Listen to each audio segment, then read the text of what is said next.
Assalamualaikum warahmatullahi wabarakatuh. Perkenalkan nama saya Lida Oktavia Tumorang dengan NIM 333230130. Pada kesempatan kali ini saya akan menyelesaikan tugas mingguan menggunakan analisa non-parametrik. Nah, untuk soal yang kedua, seorang peneliti ingin mengetahui apakah kadar polusi udara di 3 lokasi berbeda dalam kota memiliki pengaruh terhadap tingkat kesehatan masyarakat. Peneliti mengumpulkan sampel acak dari 3 wilayah dengan tingkat populasi yang berbeda, yaitu rendah, sedang, dan tinggi. Setiap individu yang disurvei diberikan skor kesehatan berdasarkan hasil pemeriksaan medis. Dengan semakin tinggi skor menunjukkan kondisi kesehatan yang lebih baik. Nah, hasil skor kesehatan masyarakat tersebut disajikan dalam tabel 2 berikut. Jadi di sini tabel kesehatannya ada dari rendah, sedang, dan tinggi. Selanjutnya kita masuk ke penyelesaian menggunakan RStudio.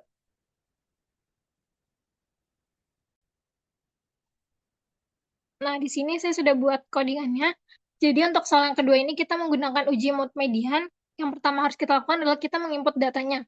Di sini kita deklarasikan dulu si tingkat populasi.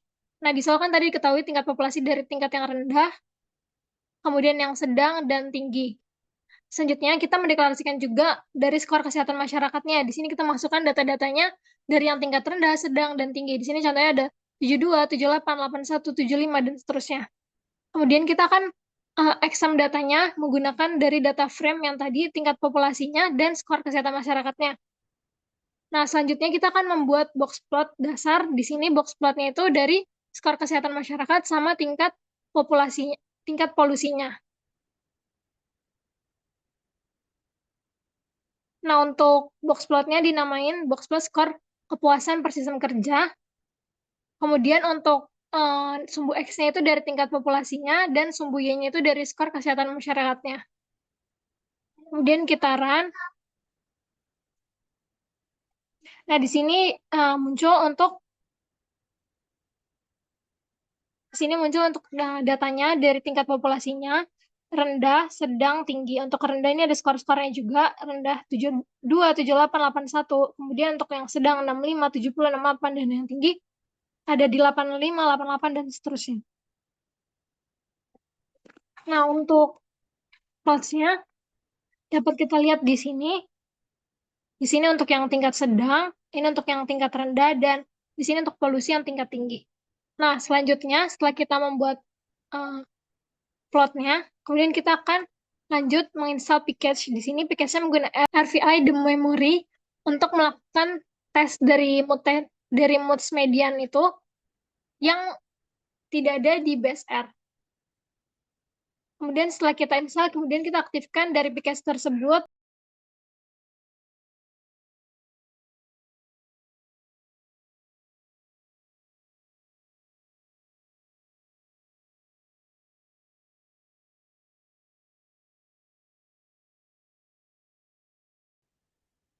Nah, setelah berhasil, kemudian kita akan melakukan uji mood median di sini untuk yang diuji itu dari skor kesehatannya sama tingkat populasinya. Kemudian kita run. Nah, di sini didapatkan untuk hasil C-square-nya sebesar 7,8667, untuk DF-nya derajat kebebasannya itu 2, untuk p-value-nya sebesar 0,01958. Nah, selanjutnya kita akan masuk ke pengolahan data menggunakan Minitab.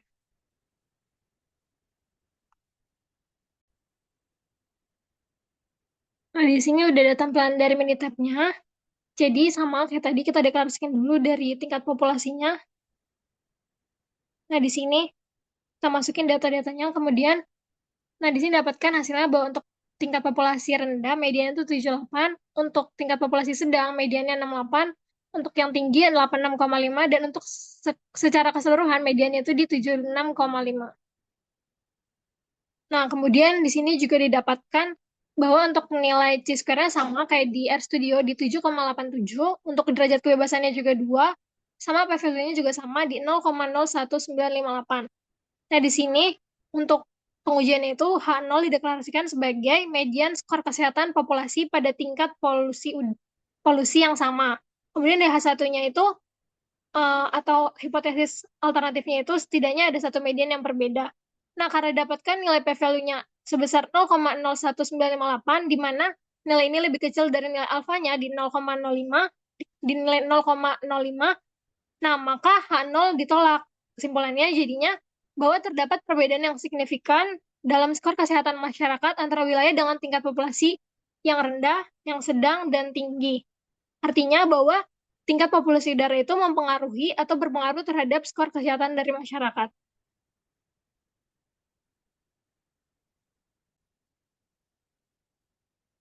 Selanjutnya kita masuk ke soal nomor 4. Bang Osik ingin mengetahui apakah perubahan tampilan antarmuka aplikasi mobile dapat mempengaruhi jumlah transaksi yang dilakukan oleh nasabah. Sebanyak 10 nasabah Bang Osik dipilih secara asap. Jumlah transaksi mereka dalam seminggu sebelum dan sesudah pembaruan aplikasi telah dicatat pada tabel 4 berikut. Berdasarkan jumlah transaksi nasabah tersebut, apakah dengan perubahan tampilan antarmuka aplikasi mobile tersebut secara bermakna efektif untuk menaikkan jumlah transaksi yang dilakukan oleh nasabah? Di sini juga udah datanya, nasabah 1 sampai 10, kemudian dari transaksi sebelum pembaruan sama setelah pembaruan aplikasi. Selanjutnya kita masuk ke software RStudio.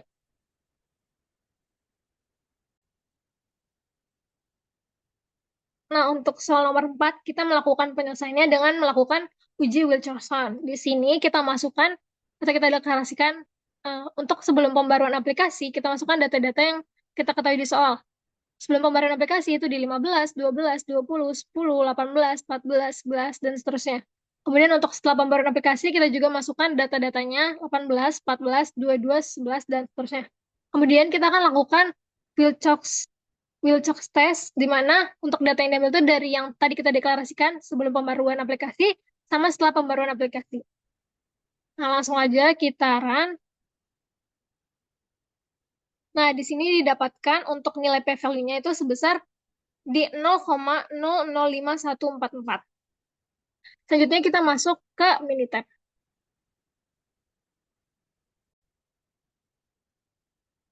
Nah, di soal nomor 4 ini tujuannya tadi untuk mengetahui apakah perubahan tampilan aplikasi mobile tersebut secara signifikan dapat mempengaruhi jumlah transaksi yang dilakukan oleh nasabah. Nah, di sini untuk sampelnya yang kita ambil tuh selisihnya. Jadi untuk selisihnya data yang dipakai itu ada 10 data dan untuk median dari selisihnya itu sebesar 2. Nah, untuk hipotesis 0 kita deklarasikan bahwa tidak ada perbedaan jumlah transaksi baik sebelum maupun setelah dilakukan pembaruan aplikasi. Atau median selisihnya sama dengan 0. Kemudian untuk alternatif hipotesis atau H1-nya dideklarasikan bahwa terdapat perbedaan jumlah transaksi setelah dilakukan pembaruan di mana median selisihnya itu tidak boleh sama dengan 0. Kemudian di sini untuk sampelnya selisih tadi untuk jumlah data 10 dan untuk kecocokan statistiknya itu sebesar 55 dan p-value-nya sebesar 0,005915 di mana dapat disimpulkan bahwa di mana nilai p-value ini lebih kecil dari si taraf signifikasinya yang 0,05. Sehingga dapat disimpulkan bahwa kita akan menolak H0. Berarti kesimpulannya adalah terdapat perbedaan signifikasi antara jumlah transaksi baik sebelum dilakukan pembaruan maupun setelah dilakukan pembaruan aplikasi. Sehingga dengan demikian pembaruan tampilan aplikasi mobile tersebut dapat meningkatkan dari jumlah transaksi nasabah.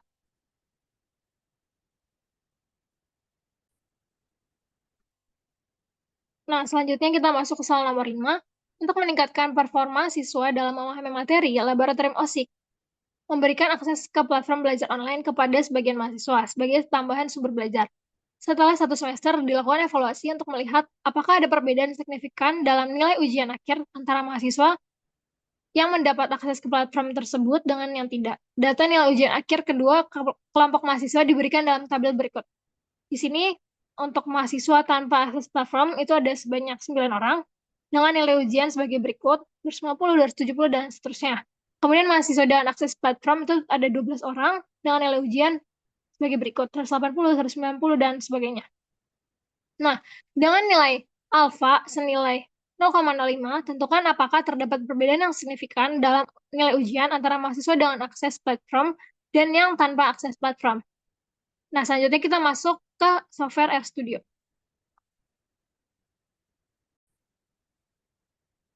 Nah, di sini untuk soal nomor 5, kita menggunakan uji Mann-Whitney, di mana untuk yang pertama kita mendeklarasikan dari akses platform. Jadi akses platform ini ada dua kelompok, di mana yang pertama itu kelompok mahasiswa dengan akses si platform tersebut, dan yang kedua itu mahasiswa tanpa akses tersebut. Selanjutnya, kita masukkan nilai ujian dari dua kelompok tersebut. Dari kelompok dengan akses platform maupun dengan mahasiswa yang tanpa akses platform. Nah, setelah kita masukkan nilai ujiannya, kemudian dari itu kita simpulkan data menggunakan data frame yang akses platform dan nilai ujian tersebut. Selanjutnya, kita split datanya, data dari akses platform. Nah, kemudian kita menggunakan Wilcox text, di mana yang digunakan adalah data mahasiswa dengan akses nilai sama data mahasiswa tanpa akses nilai. Selanjutnya kita run.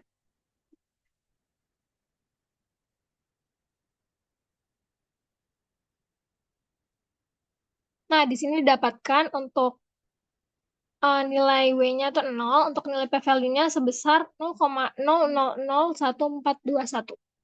Selanjutnya kita masuk ke Minitab.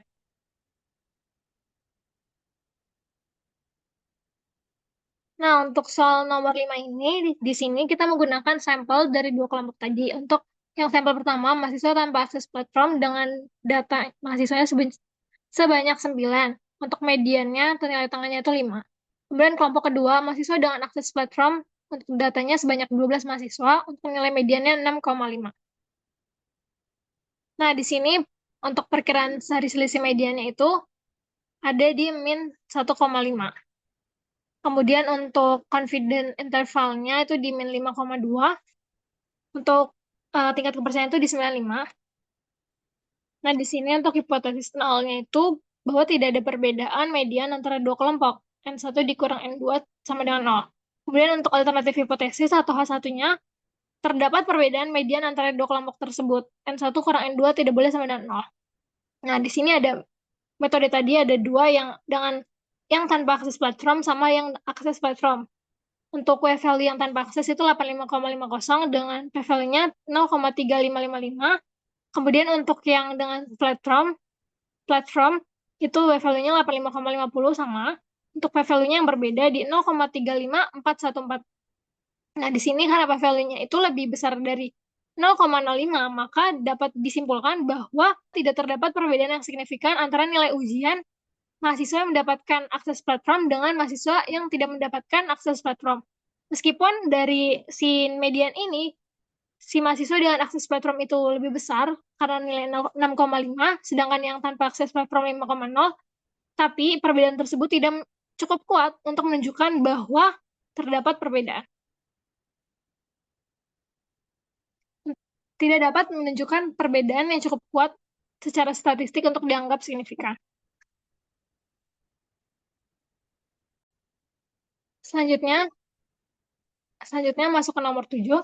Seorang peneliti ingin mengetahui apakah preferensi masyarakat dalam memilih metode pembayaran di toko retail bersifat acak atau memiliki pola tertentu.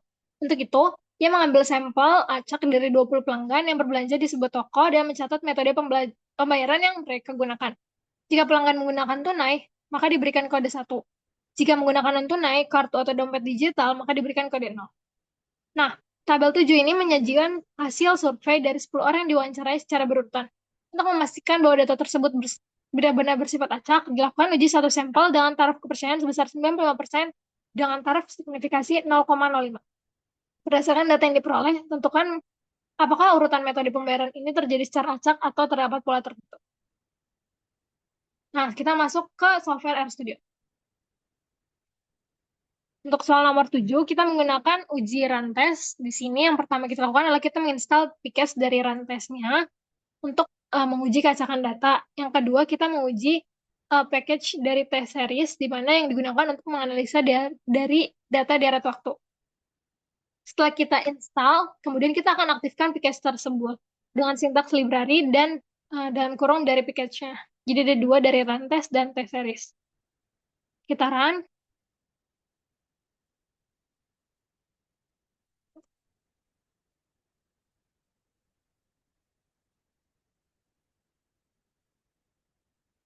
Nah, setelah berhasil kita install dan kita aktifkan, kemudian kita masuk ke pengerjaan dari rantesnya. Di sini datanya menggunakan data numerik, di mana untuk 0 itu yang tunai, Sedangkan yang satu itu yang tidak tunai.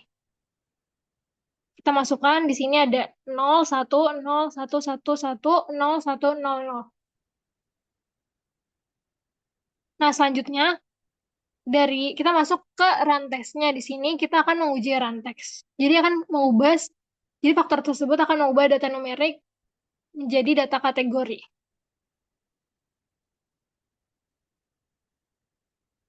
Nah, di sini didapatkan untuk standar normalnya itu di nilainya 0,67082. Sedangkan p-value-nya sebesar 0,5023. Nah, kita masuk ke Minitab. Nah, di sini untuk Minitab-nya, tadi tujuannya itu untuk mengetahui apakah si urutan metode pembayaran tunai atau non-tunai tersebut bersifat acak atau mengikuti pola tertentu.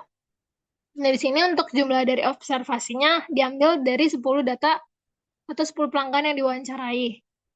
Nah, jumlah pelanggan yang memilih non-tunai itu kurang dari sama dengan 5, dan yang tunai itu 5. Kemudian untuk K itu sebesar 0,5 atau nilai tengah dari 0 dan 1. Nah, di sini untuk hipotesis nolnya, ketika si urutan pembayarannya itu secara acak atau data random. Kemudian untuk yang alternatif hipotesis, salah satunya bahwa urutan datanya itu tidak acak, tapi ada pola tertentu. Kemudian untuk jumlah runs yang diobservasi itu sebesar 7, untuk jumlah runs yang diharapkan sebesar 6. Dengan p-value didapatkan 0,502. Di sini, karena tadi tingkat signifikasinya sebesar 0,05, maka si p-value ini lebih besar dari tingkat signifikasinya. Nah, sehingga tidak terdapat bukti yang cukup untuk menyatakan bahwa urutan pilihan metode pembayaran dilakukan dengan tidak acak. Jadi di sini H1-nya yang ditolak, H0 yang diterima, di mana urutan metode pembayaran pelanggan bersifat acak dan tidak menunjukkan bahwa ada pola tertentu.